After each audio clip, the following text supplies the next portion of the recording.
How to connect n8n with Telegram is what we are going to be covering in this particular video. So without taking much of your time, let's quickly jump to n8n dashboard. So once you are on n8n, just click on this add first step and click on Telegram. Select this operation. For now, I'll just select any random operation and click on this and click on create new credentials. And once you have done that, you'll have to provide an access token. And if you click on more info, once you click on the more documentation, you'll find the step-by-step guide on how to connect your Telegram with n8n.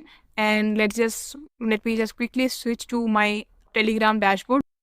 So you'll have to search for BotFather. How you can do that is come on to your chat and search for BotFather and select for the BotFather, and something like this will open up.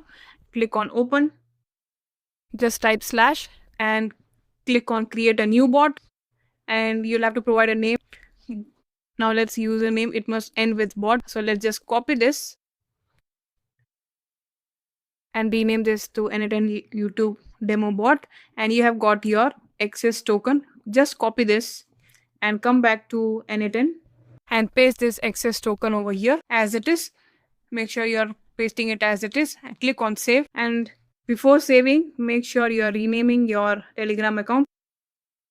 Make sure you have renamed your bot in n8n as well, so that you can actually identify whenever you want to use it.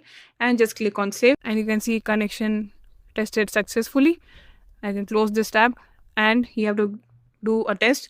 You'll have to send a message through n8n. So once you are here, just click on the bot you just created. Click on start and just type hey. And you can see over here we have successfully grabbed the message over here. You can see it has grabbed the message, and that's how successful the connection, and it is already tapped the incoming messages. So that's how easy it is to connect your n8n with Telegram. We just connected under 2 minutes, and I have already recorded several videos on how you can create multiple kinds of agents using n8n, which you can find the link somewhere over here, and you can master n8n creating AI agents. And let me know in the comment section what more AI agents you want me to create for you guys and give my feedback for. And that's all about it in this particular video, and I'll see you in the next one.